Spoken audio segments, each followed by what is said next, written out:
All right, hello everyone. It's great to see so many of you guys up in here today. It's officially summer, and the weather's amazing. All right, guys, we are going to kick off a lot because we are excited to do this panel today. So for those of you that are new, we like to say this one together. So, to build careers worth having, businesses worth owning, lives worth living, life experiences worth giving, and legacies worth leaving. And then God, family, then business. And of course, our Y4C2Ts.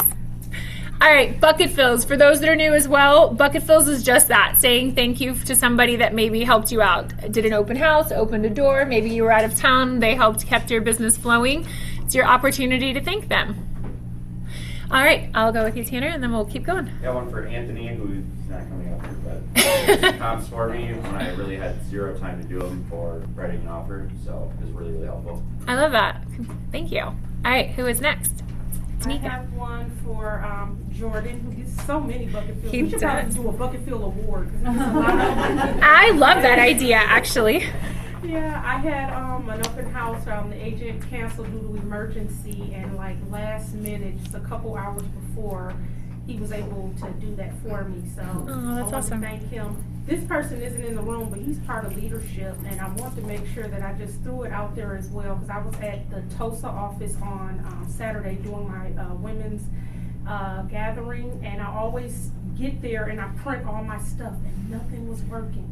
And I called Willis at the last hour, the last minute, and he actually walked me through, and I was able to get everything printed Oh, out. I love that. Willis is the best. But yeah, to call him on a Saturday, like, my event starts in 20 minutes, I don't know what to do. And he walked me through everything, so I was thankful for that. I had another one, but come back to me because I forgot. All right. Yes, Eddie. I got two. One is for Jay, because as I walk in here, I always have like my cup of soda and cup of coffee and like 40 things in my hand. And Jay always seems, if he's around and he sees me coming in, he always Opens the door.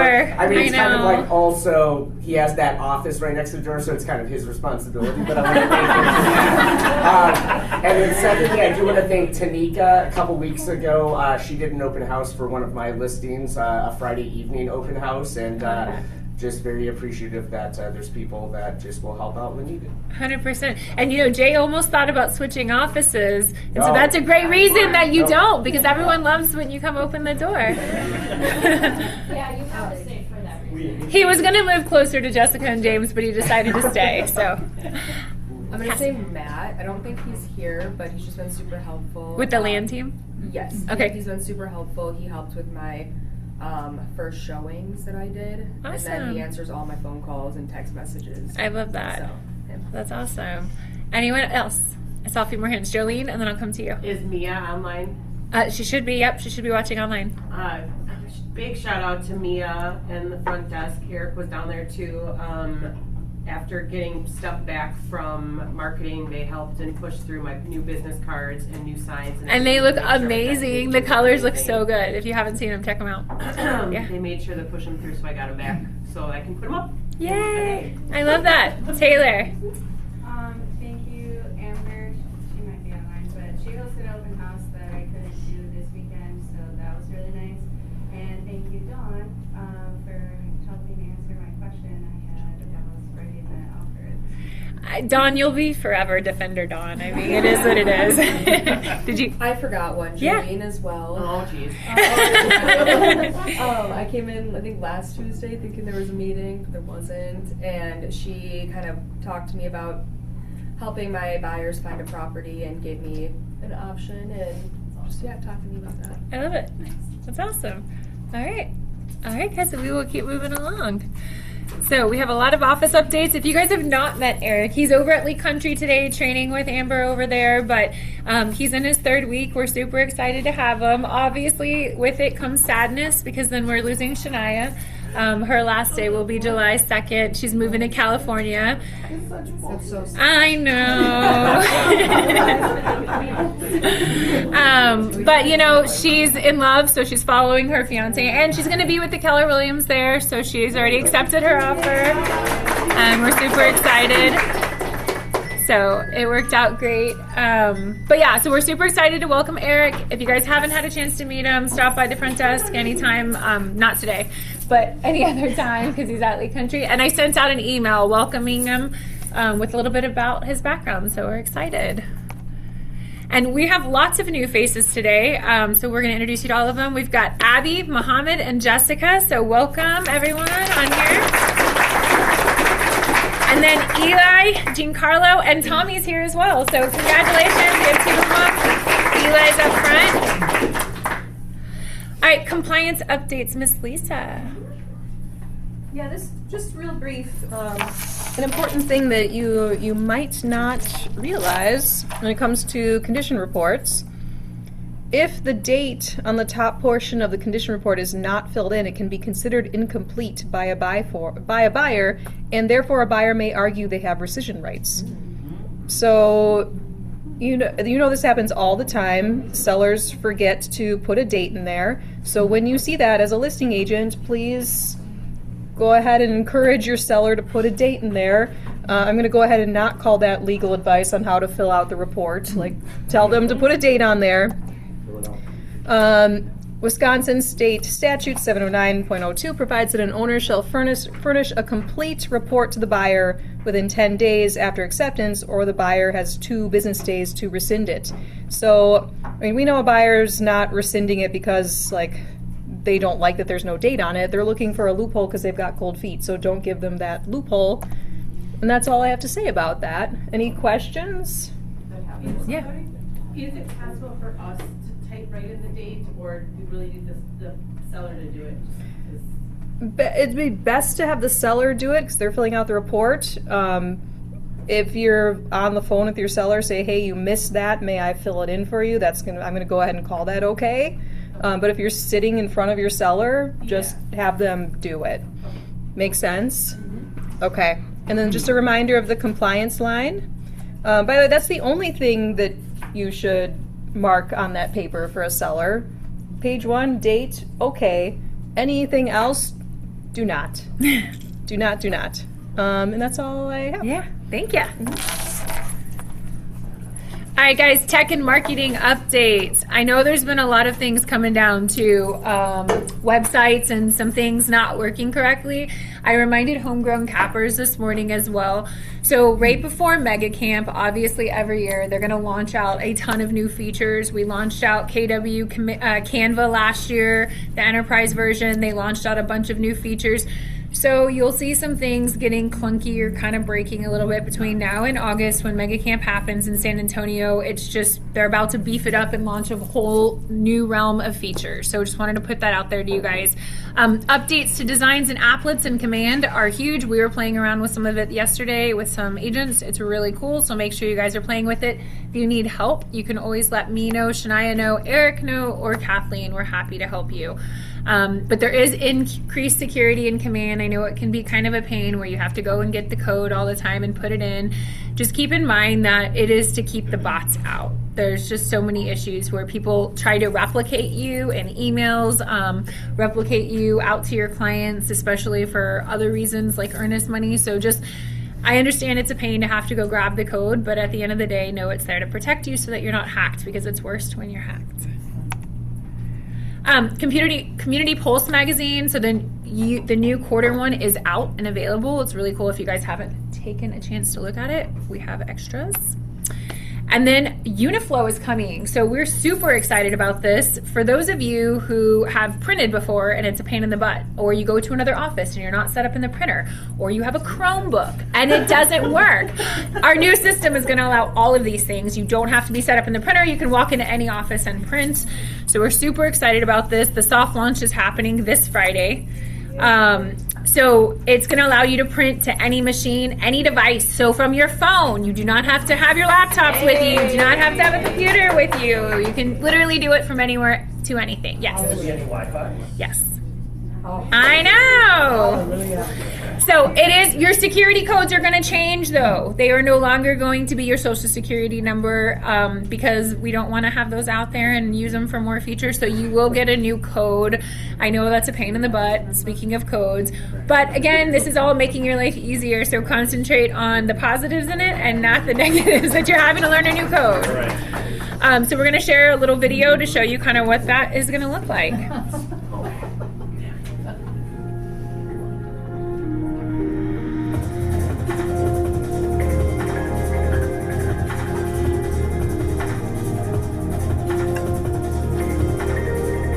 Every day in your office, people print all kinds of documents, including documents with sensitive information.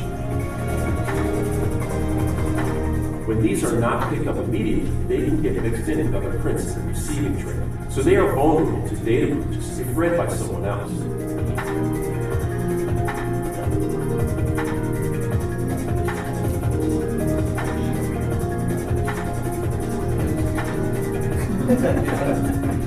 Uniflow Online empowers everyone in your office to print securely.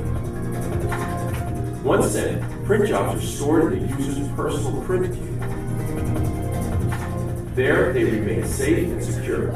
Until you put your code in. Yep, so hopefully no more stacks of stuff we're recycling.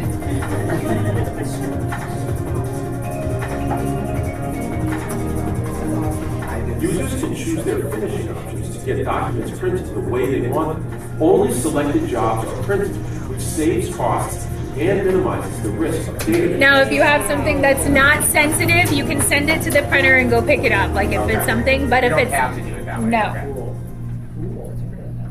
All right, so y'all, that is worth a applause.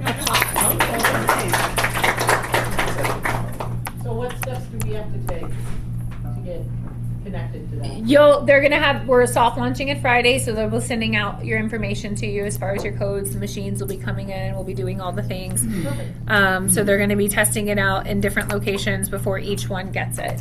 But yeah, we're super excited for it. That's going to make a big difference. And the biggest thing is, again, just walking into any of the locations, if you need something quick that you are already connected and you don't have to try to get set up on the printer, you don't have to try to get somebody to help you, that kind of thing. That is going to save so much gas. 100%. Battle of the Vibes. So voting for 24 hours. If you guys haven't seen Mary Beth and the Ratinos, they have their final videos up. So make sure you guys are voting. Y'all quit being spicy because our agents aren't in them anymore. Barbecue grill out party. We're bringing them back for the summer months. So we're super excited for it. And thank you to Jay that's always volunteering to do our grilling. We love it. So we'll be providing the meats this week, or this month we're doing burgers and wings. We have different things for each month. So we're going to do like brisket and ribs one month. We're going to do chicken and chicken wings. And it's all thanks to Focus Title, A+ Mortgage and Cream City that we're able to provide all the meats for you guys. So a huge thank you to all of them. But please make sure you guys sign up for a dish. So we have the QR code that went out in the emails, and everything is on the Facebook page as well. So sign up for a side to bring. Katie, you're on cookies if you're up here. Yes, cookies. We always want your cookies. Softball party, charity. So Alex, do you want to say anything additional where you guys are at with that? Yeah, we have 2 full teams, but we can use, more players if you want to play, or helpers. Some people need runners and they don't even realize it till they're playing, and then all of a sudden they're like, I can't run anymore. So if you want to come and run for someone. And if you want to just come and watch, that's the best part. You know, just cheer us on, and I'm sure it's going to be a great day, like weather-wise. I already spoke to people. You spoke to people to make the weather happen? I love it, Alex. And, so our game sponsor is A+ Mortgage with John Warren. He's sponsoring the game, and then there's going to be, other things, prizes and stuff like that we're going to be giving away. So please come. Well, I registered to play, and I played in high school. Yeah. Yay. So That's awesome. play, so. They talk a lot of smack up in here, so just we pick talk the right team. Oh, Pick the right team. Only rule is Katie is on my team.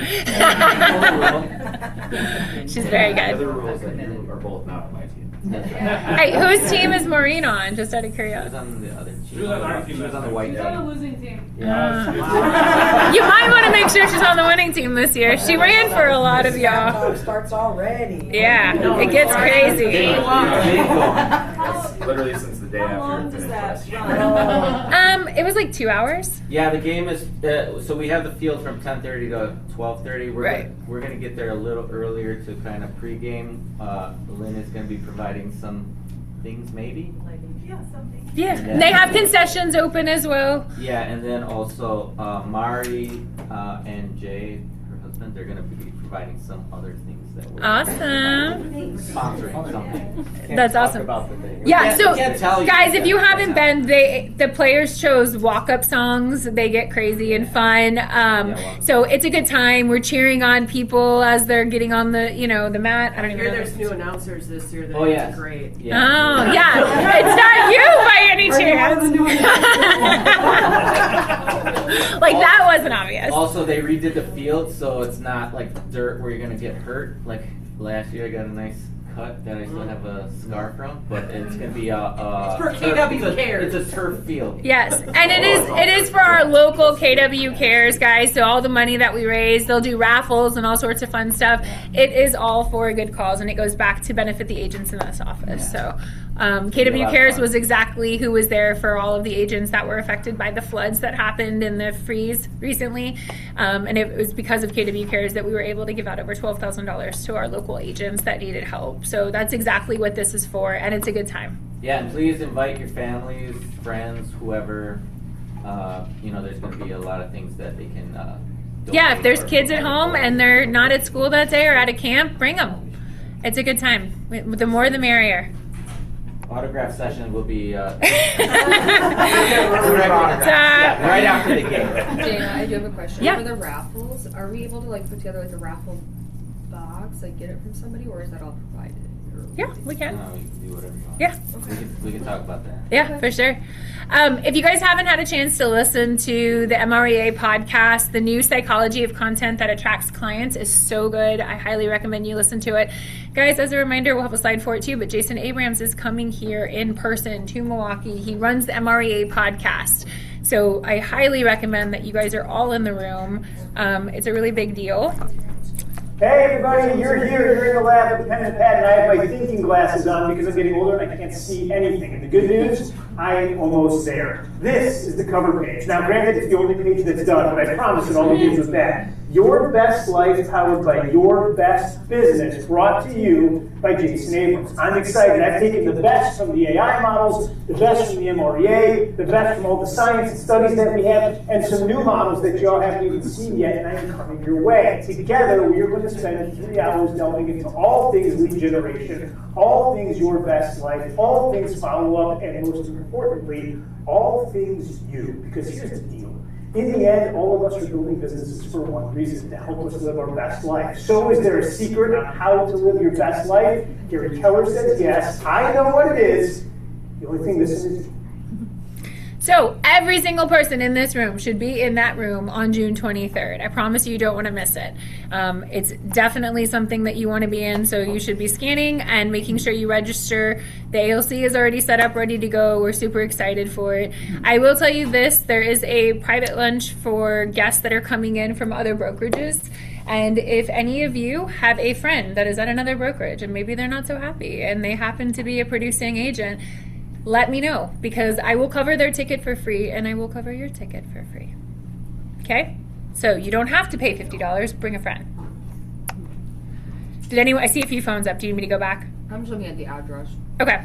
Yep, it's downtown at the Hilton Milwaukee. All right, so training call is happening tomorrow, the 3rd, 10 a.m. Make sure you guys are available. If you want to be on the luxury call, you don't have to already be qualified for luxury to get on those. You can actually listen to them without being in luxury yet. So you can still pick up little tidbits on that. And then the Lunch and Learn is happening next week on the 9th at 11 a.m. at the North Shore office. A Plus Mortgage is putting that on. Condos from A to Z. And then if you guys didn't see, this was already sent out an email as well, but KW Maps Coaching is putting on Stop Marketing Like Every Other Agent. And this is happening on the 11th from 2 p.m. and North Central's hosting it. If if you guys want to go to it. So you can register for free. Can you go back to that one? Yes, ma'am. Thank you. I'm just not quick on the draw. All right, deal defense. So these are the classes that are being taught. Make sure you guys plug into them. Inspection, contingency, compliance and command, vacant land offer, Q&A zip forms, and Authentisign, which would be a great one for a lot of you. And then where deals go sideways. And then productivity coaching has an amazing lineup as well for the month of June. So buyer presentations, language of real estate, listing presentations, a field trip. So all of you that want to be a part of that. And then special guests are coming in at the end of the month. For those of you doing the Passport to Success, remember this started May 1st, so make sure you're stopping by to get your stamps and your passport. For those of you that don't know what that is, this is for productivity coaching program that they're working on right now. And then save the date. Ignite is coming up July 13th, and it is being hosted here, not at one of the other offices. And it is the new material launching. There's a lot of new stuff being incorporated into it, so we want to make sure the Breakthrough 120 and all of that. So make sure you guys are coming to Ignite, get registered for it. We will have stuff sent out to you guys via link and QR code, but save the dates. We know how your calendars book up. Mega Camp, San Antonio, August 17th through the 20th. Huge lineup. If you haven't already seen, Simon is coming as the main speaker. We're super excited about this. So you can register, get the tickets while they're on sale. If you haven't been to Mega Camp, it is amazing. The breakout sessions, this is truly for top agents. They used to limit it. You had to be a minimum of a $4 million producer to attend. And they have certain rooms that you can go into now based on volume. So it's pretty cool to get into these rooms with the agents. But I highly encourage everyone to go. All right, how to win the deal panel. Come on up, Taylor, Jeff, Don, and Tanner. Jeff's in the room? What? Ooh, shots fired. I mean, so weird. Should we sit nowhere? I love you. Sure. Are we going? Nobody gets us confused. Sit under your picture. You were just sitting under Jeff, to be fair. All right, guys. So first, I will let you just quickly introduce each of yourselves for the new agents that don't know what amazing humans you are. We'll start with Tanner. I'm Tanner Smith. I'm on Team Smith, primarily a buyer's agent, but I do what's house as well. Obviously, me being a little bit younger, a lot of my clients that I know in my sphere are first-time home buyers, so I've been doing this for a little bit over 3 years. I'm Dawn Shipley. I run Level Up. I'm also a productivity coach, so I know a lot of you from that. I've been doing this 10 years, so it's time. Yeah. I'm Jeff Nevin. I own the team Wisconsin Premier Realty Group. Been doing this since 2016. I'm Taylor Kulik, solo agent licensed for 9 years. Just hit my 4th year full time. Hey. Always in a great mood. Thank you. Yes. All right, guys. So we were going to get started. So I want to talk a little bit about listing appointments. Tell me a little bit, how did you build rapport with the seller that you kind of work with? Well, I work a lot more with buyers than I do with sellers. So typically for my experience, when I've worked with sellers, I also help them purchase a home. So the rapport has already been built during a different process, or my other listings that I've had have been like either friends or family members. So we're already pretty connected. Okay. Jeff, what would you say? I think for sellers, it's really trying to dive into their motivation a little bit more. The more that you really understand their motivation, kind of feels like you're actually hearing and listening to what their goals and their needs are, and that's typically when they start to warm up. Yeah, I would agree with what both of these people said. It is definitely that, and I think it's really showing that you're listening, you're caring. A lot of my business is repeat and referral as well, so it's kind of, we usually already have rapport built, and it's really about hearing what their goals are, and let's come up with a plan to get you to meet them. Tanner, anything to add on that? A lot like what Taylor said.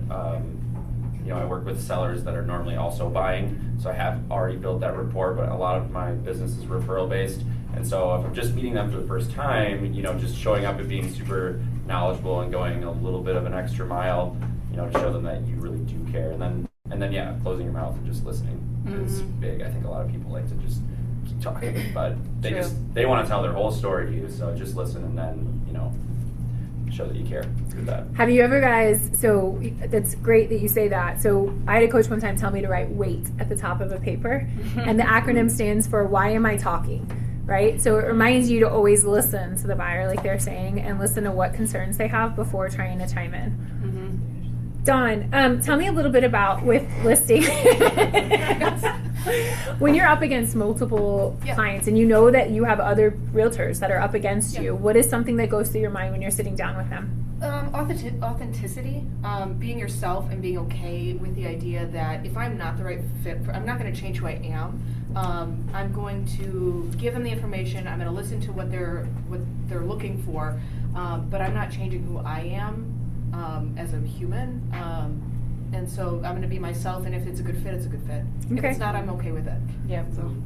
Jeff, anything to add? What would you have to do on a creative level? Like, have you ever had to come up with something on the spot when you knew you were up against another agent?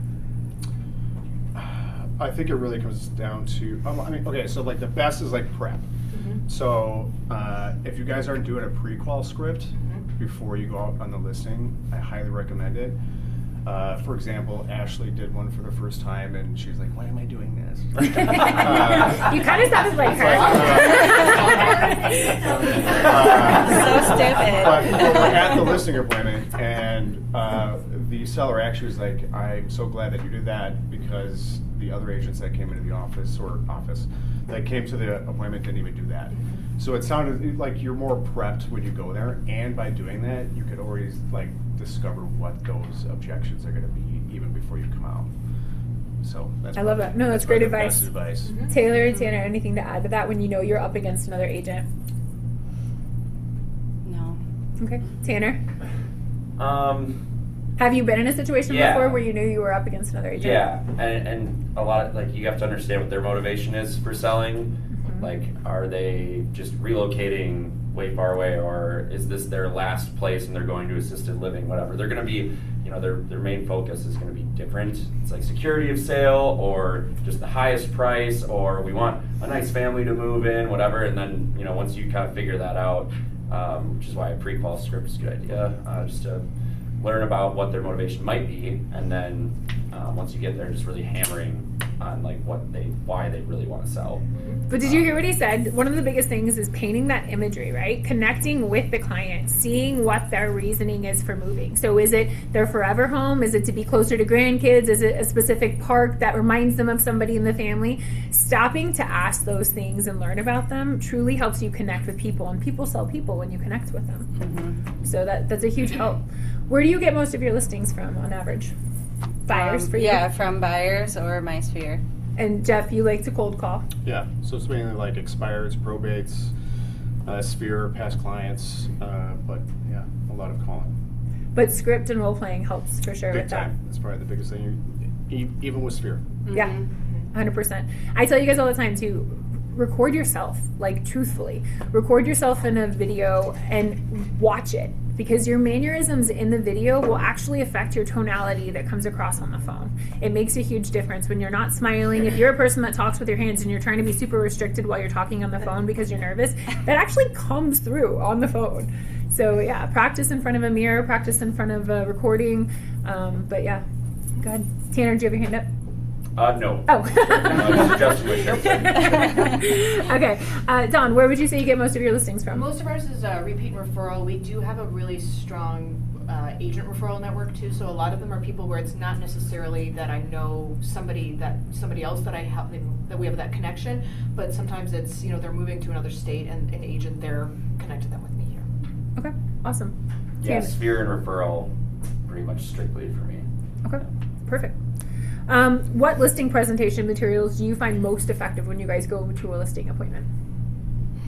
I like to do a pre-listing packet, so I give them all the material ahead of time, and I know other people, do similar. So give that all the day before, 2 days before you sit down with them. And then when I'm meeting with them, So you email it over to them? Ideally, I'll drop it off. Okay. So we'll have a booklet ready to go with the real estate condition report, lead-based paint, the things that they would fill out ahead of time. That's huge. And then if you show up and they've got that real estate condition report already filled out, you know, like they're ready to go, that you've got it. Also, I think I heard this first from Jay Schmidt years ago, but it was like the listing appointment's not about me, it's about the client.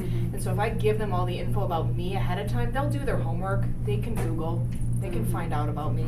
And then I'm not going and talking about myself, I'm really able to go and talk about them. So 100%. I bring, you know, to my appointment, it's comps, the data, and a notebook to write down what they're saying. I love that. All right. Tanner, what materials do you bring?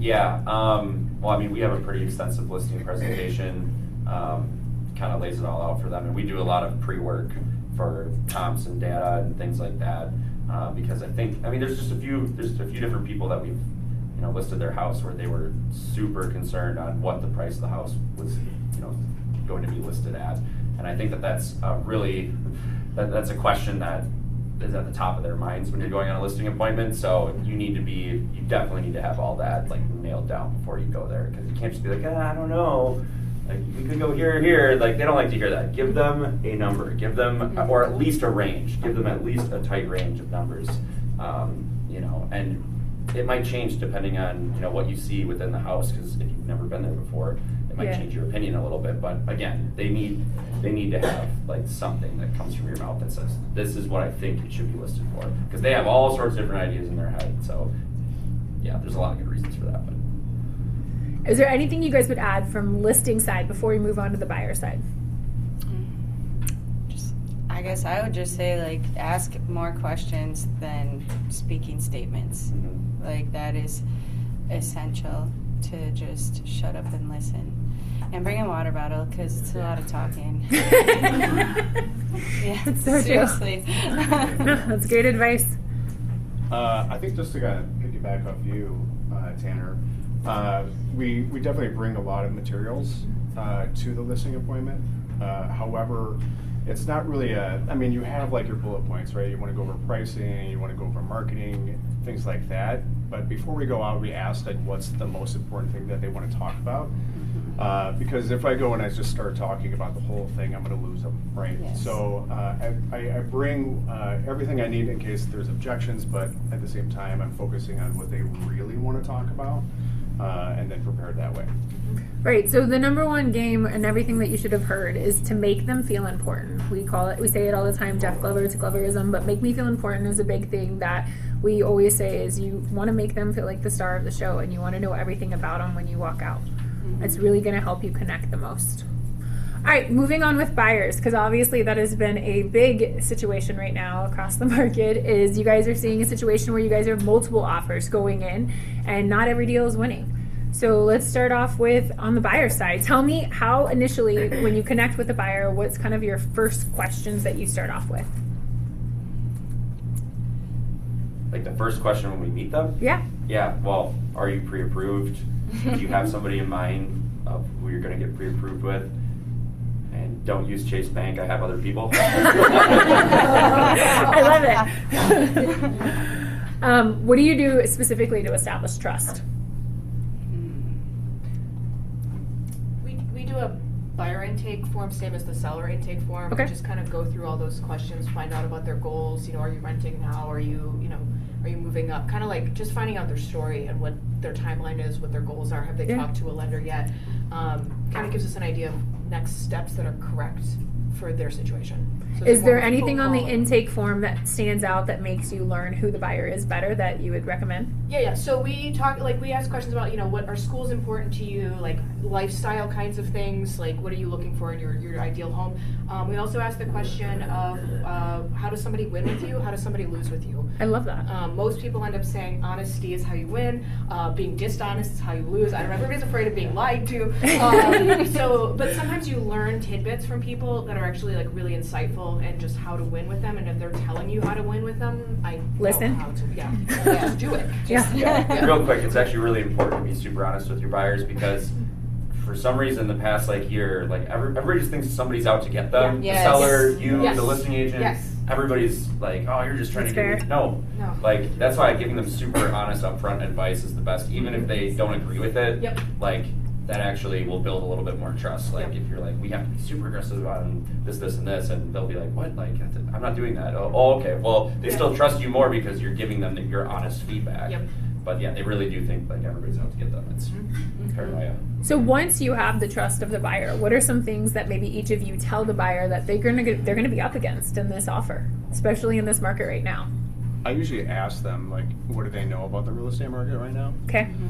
So, I mean, sometimes like you'll hear half the time that I hear it's a crazy seller's market, things like that. But by asking it, you're kind of like planting that seed already that you're going to be in competition. So it's like when you get to the point where you write an offer, they already know that they have to write a competitive offer, like while you're doing it, right? So I think that's If you're doing your job correctly and you're informing them, right? Yeah, Set the 100%. tone. Set the tone. That's accurate for sure. How do you communicate your value though as a buyer? Why should they work with you and not anyone else? What is something that each of you say to them or show them as to why they should choose you? I don't think for me there's anything I say. I just show them with my actions. If I say something, I'm gonna follow through with what I said because like trust is the number one thing. And I also ask them, you know, kind of in the beginning, like what are the top 3 qualities that you hope to have in your realtor? What's most important to you? I love that. Jeff, do you have anything specific that you say to them? Or I think it's more just you're a guide to help them buy their home. So when you start to show them, when they ask questions and you're showing properties, you're going to show your value while you do it. I really don't come across like competition on like I'm going to go with this buyer agent or you're you and you're you for it. But I think you'll keep them while you're going through the process by educating them and guiding them through the process. Nobody wants to be a realtor on a one-time deal and never get used again, right? Like you want to be a realtor that they want to keep coming back to every single time and use you over and over again. So you've got to build that long-term trust with them. Don, what would you add to that? I would agree with what they both said. It's a lot of showing the client who you are, being communicative, following up, responsive, future pacing. Yes. And just that sets them into like a lot of people are really anxious about the idea of this is a huge purchase. Do I have the right person guiding me? And if you are showing them what the next step is, they're going to feel really comfortable with that. Tanner, I'm going to pick on you just because you mentioned earlier that you have a younger group of first-time buyers.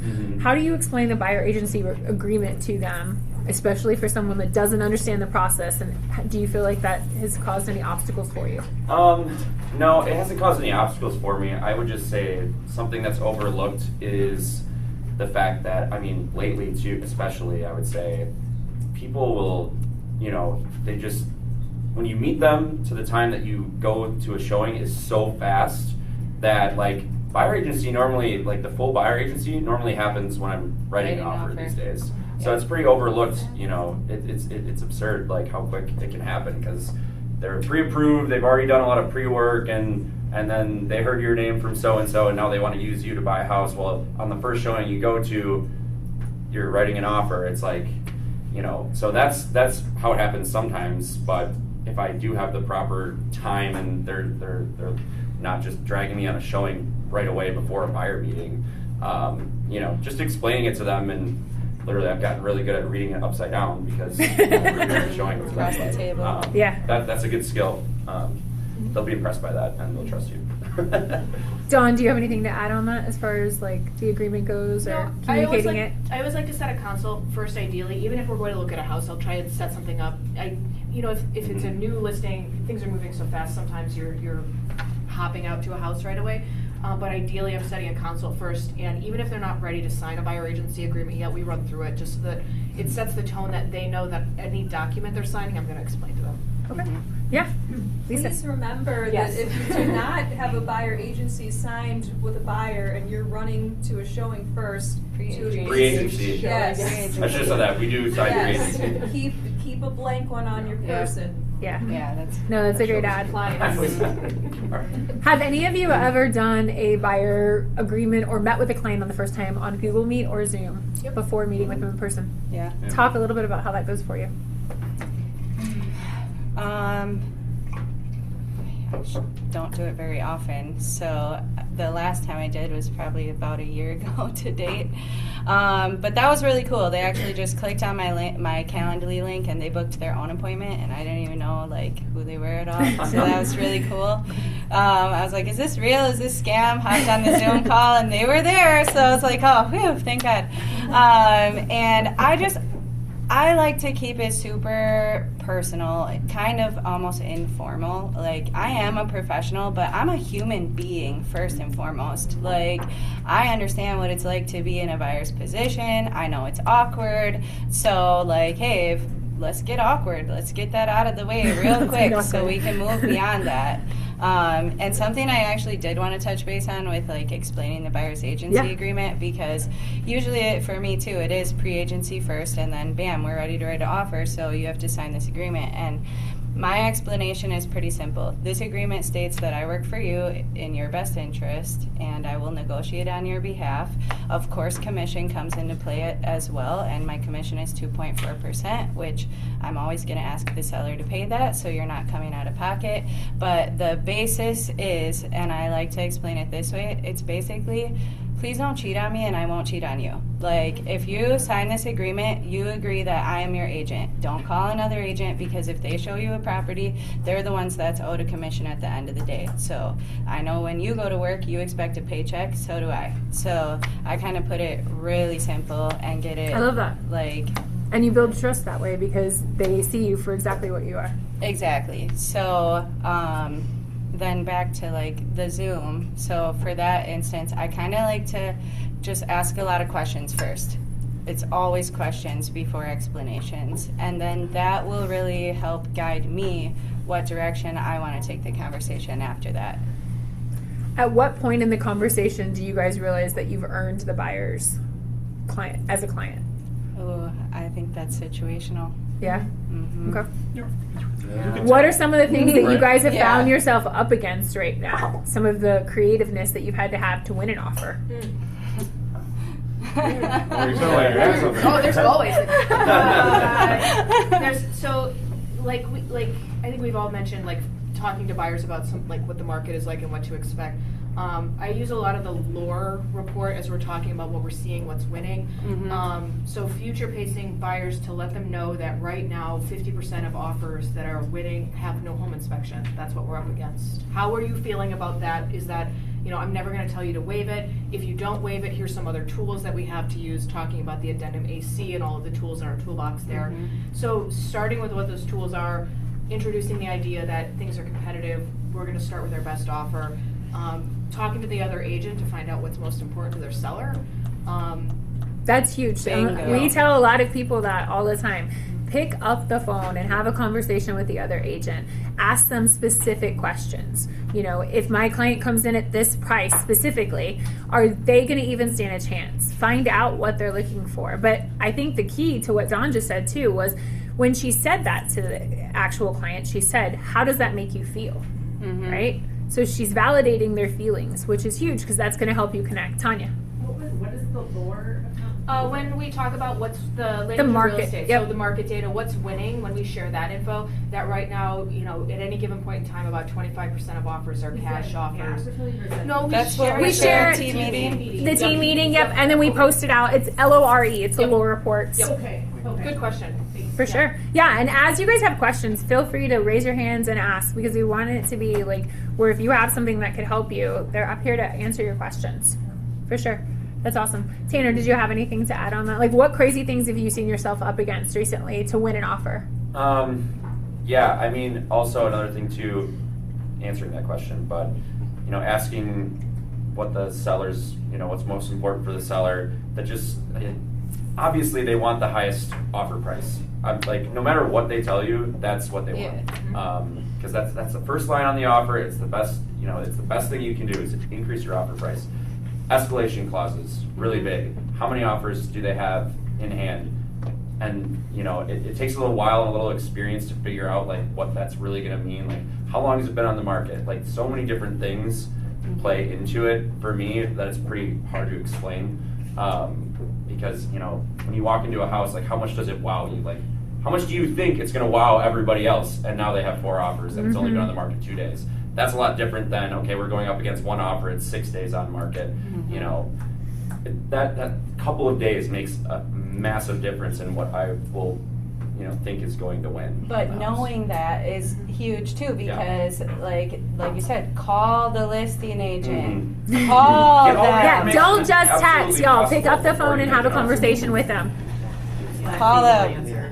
It actually amazes me how many people will not pick up the phone and have a conversation, and they're scared to pick up the phone and have a conversation. Do it. Yeah.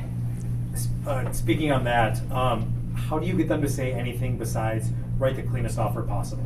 Because that is the response all the time. I start with, I know you're going to say. Yes. Get that out of the way. I have the best, clean, smooth. But what else? Anything else? Do they need Right. post-occupancy after? Yes. Right. Get Yeah, very you gotta specific, ask hyper those specific. Think back to if you've had a listing already, like what type of offers you were getting and what was attractive to your client. Come up with a reverse questions that you can turn around and ask the actual agent, like, hey, would this work? Would this work? You know, be very specific.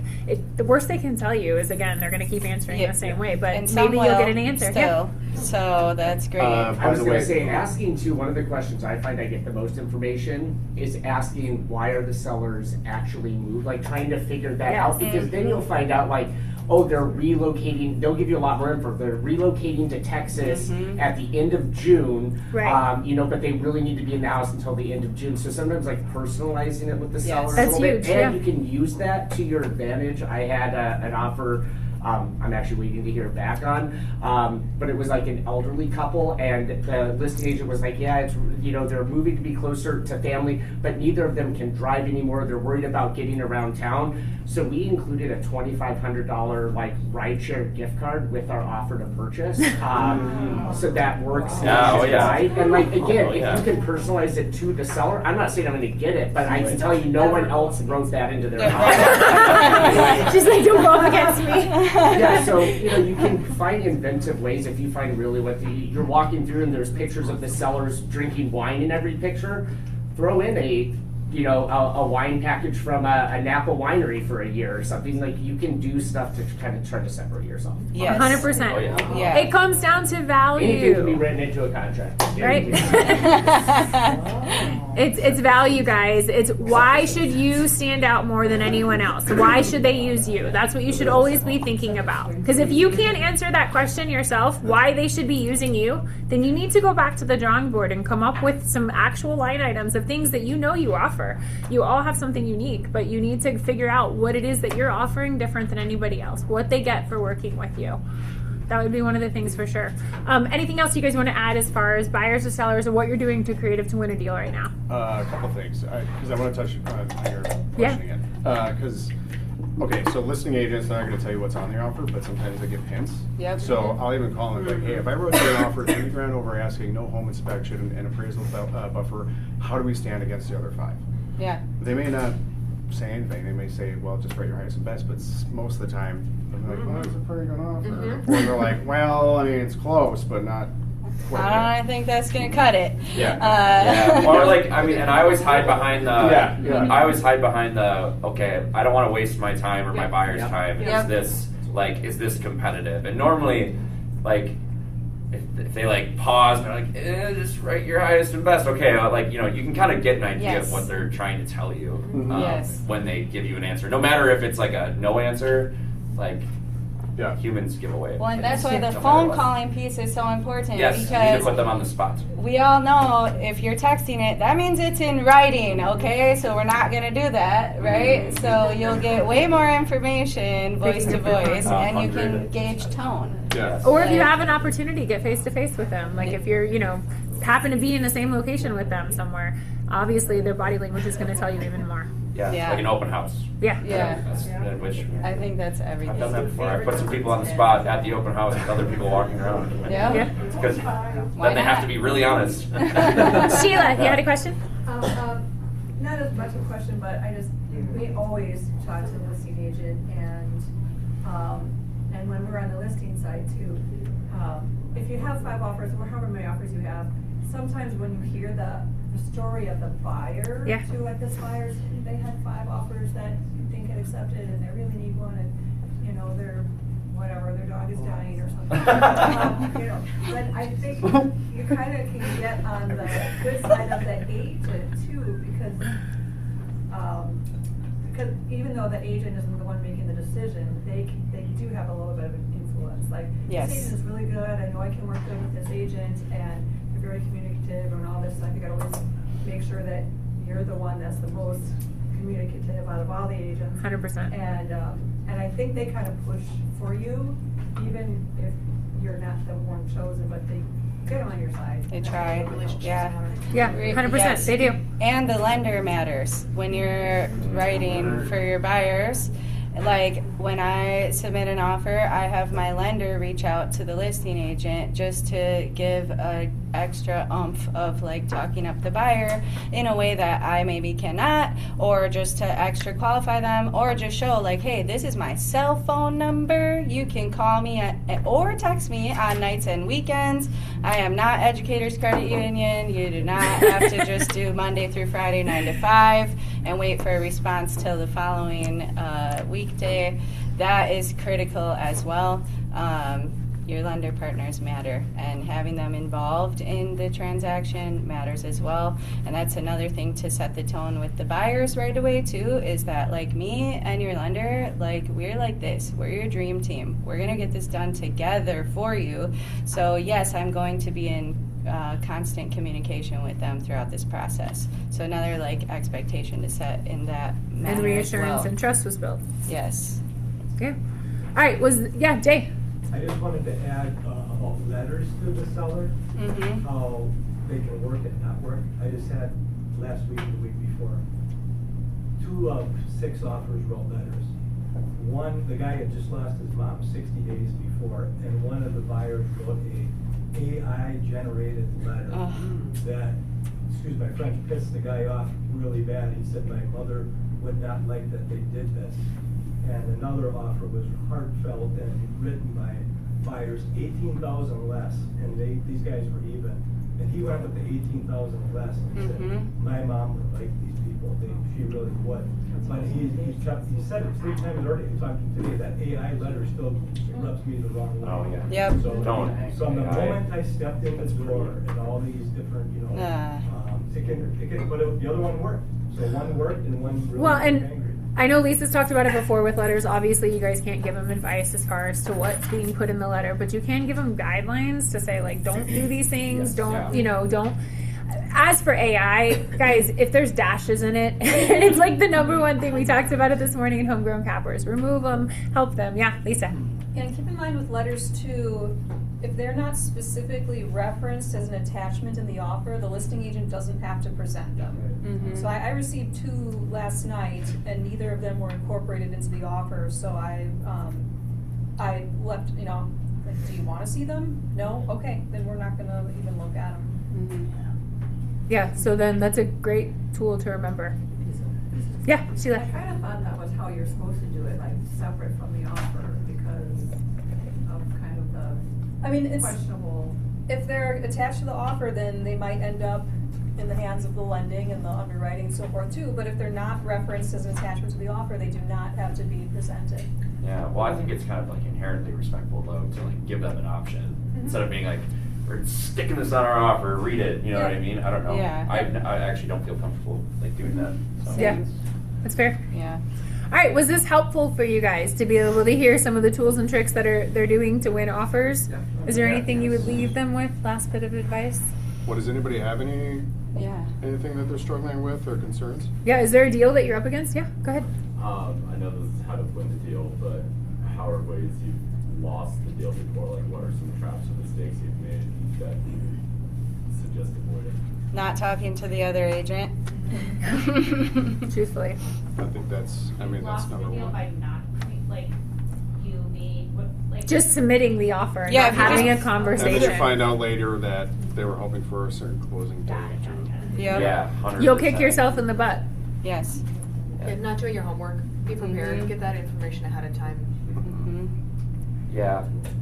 And I mean, I would also say too, like sometimes your buyer's just not going to be flexible on price and terms and things like that. Like it's, and so when that happens and, there's 4 other offers and your buyer won't go up in price or better with their terms, then once they lose that one, you have to kind of reconvene with them and tell them like, hey, maybe we should shop a little bit lower in price. Yep. Maybe we should shop for houses that are, newer, because you don't want to have to do all these fixes, and you're so worried about an inspection and this and that and the other thing. So then you have to cater. Like if you just keep banging your head against the wall and going to the same showings and submitting the same offers, it's probably not going to change. Definition of insanity, whatever. Mm-hmm. So you really need to keep like the whole time like reconsidering what you're doing, what houses you're looking at, because a lot of times people otherwise they'll just drag you all over the southeastern Wisconsin. And I did that like twice, and I was like, I am never just letting people just steamroll me like that again. Like that's horrible. I guess that's good too. Like if you write an offer and you lose, ask for feedback from the listing agent. Yes. Like what is there any, what can you share with me about the loss of our offer, and that's really helpful to take that back to your buyer, especially one that's like, I don't want to do this or that. It's like, okay, I get you don't want to, but do you really want a house then? To say, hey, this is exactly what came from the sellers. This is why we didn't win. Nick. I have a question. Like when it comes to writing offers, are there any strategies you guys are using specifically terms-wise? Appraisal gap, inspection buffer. Yep. Tight appraisal gap. Yep. Tight deadlines. Tight deadlines. Yep. Yeah. Is there Beef anything it up. All of the above. Whatever they're comfortable with. Yeah. The earnest money probably doesn't mean too much in the grand scheme of things, but you have to ask your buyers, like, could you sleep at night submitting this offer and realizing you didn't get it? Like, it's a good question to ask. Yeah. Mm-hmm. And another thing too that gets overlooked is, because this has happened a few times in the past year to me, our team, whatever, but because it's such a competitive market, people are going way over asking price, and doing really good terms for the seller. People's buyer's remorse is really bad right now because of all that stuff. Like, oh my gosh, did I overpay? Da da da da da. So number one, escalation clauses for price. I think those are a great idea. That won me a deal just the other week. And two, like, make sure you kind of gut check your buyers before you send an offer in that's just crazy, right? Like, hey, I'm going all in on this for you guys. Like, you guys are still all in, right? Like, let's do this. And if they're like, I don't know, like it's so much over, like, okay, well, think about it, before I actually submit this, because the last thing you want is to go get a property and then 3 days later have somebody, and sometimes you can't control it, sometimes it just happens, but, make sure that they're all in the whole way through. So when you're writing the offer or on the property, you basically, you'll know like what it's going to take to win, right? If there's like 15 offers or 2 offers. What I'll do is like right before, like we'll hop on the phone call right before we write it. I'll say, on a scale of 1 to 10, how bad do you want this property? 9, 10, I really want it. I'll actually tell them, I'll say, hey, I'm going to tell you what a winning offer is. It's whatever you feel comfortable doing. You don't have to do what I'm saying, but I'm going to tell you what's going to win it, and I'll list everything. Yes. Like, hey, 10% over asking, no home inspection, or inspection buffer, blah, blah, blah, blah, blah. And then after that, I say, okay, so what do we feel comfortable doing? But by doing that, you already planted that seed, like, okay, this is what it's going to take, and they usually don't deviate much from it. Right. I just had a buyer who won with FHA loan. The whole garage is peeling paint. They're fine with taking care of it themselves before closing. Yes. So we'll be out painting, but like that would be a concern in a multiple offer situation, that like the appraisal's going to come up with some stuff, and they like we talked through it, and they were like, we'll take care of it. Yes, FHA, that's super important to have, if they're capable, have the buyer be willing to absorb, either physically doing things or like, hey, anything called out by the appraiser, they'll absorb the first $1,000 or something like that. That's super critical. I think if we're getting super detailed with like inspection contingency, obviously a strong gap coverage is super important, but other things too, like if there's a fireplace, that literally just happened to me, is like, hey, your inspection gap coverage was amazing, but you had a level 2 fireplace and chimney inspection in there. Well, my buyers were not willing to sacrifice that. So, yep, we were going to put it in the offer, but we raised up their gap coverage significantly to try to, compensate for that. Thank you.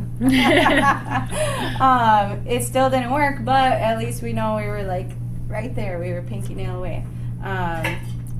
I think too, trying to make the listing agent's life as easy as possible, and by the way I do that, I think, is like make sure everything is one PDF, is just top of the list. Number two, a summary of terms and deadlines. I write one and I attach it as a Word document or a PDF directly to the offer, and I also put that into the email as well. Hey, here's my buyer's offer for blah blah blah. Here are all the terms and deadlines, which I have also attached directly to the offer for you. So I think that is huge with winning as well. Have you guys seen, we just had one Royce actually did, where the listing agent had a Google intake form and required him to fill it out to submit the offer, and he had to put in like the price, if there was a contingency, if there was a gap, like he had to fill out a full, but it created a spreadsheet for the listing agent. And so he sent it over to me, and he was kind of frustrated at first, but you know, my take on it, third party looking at it, I was like, it's kind of genius in a way. They're making you do the work for them. You're filling out the information, and they were very clean and communicative in what they were requiring. And as a listing agent, double check the offer. I was going to say, don't just go by what. Don't go by the spreadsheet. I'm like, oh, 10,000 higher on the intake form than actually what's on the offer to purchase. Exactly. That one. Well, and so I've had to do this before too. Is you know, sometimes in a very competitive scenario, you know, you go and see a house at 5, and then they say, oh, offers are due at 7:30. Well, you're not really going to be like it'd be pretty tough because you're 30 minutes away from your house, and then you gotta whatever type it all up and everything like that. But you know, once you get the terms of the offer and everything done, you can call the listing agent and tell them this is what we are going to write. Like, so don't decide, because you know you want to get your foot in there, you know, before they actually sit down and that's whatever. Huge. So you can do it verbally. Obviously it's their job though to make sure the offer matches what you're verbally giving. But I think another important question to ask the listing agent as well is your seller willing to pay 2.4% co-broke? Because sometimes they're not, especially right now. And to know that right off the bat and to put that right into your offer is can make or break it sometimes. I just had that happen recently too. They were only willing to pay 2%. If I would have just blindly wrote seller to pay 2.4%, that's already a strike against my offer. Yeah. All right. Any other questions? All right. Huge thank you to all of you guys. Rock stars. Appreciate it.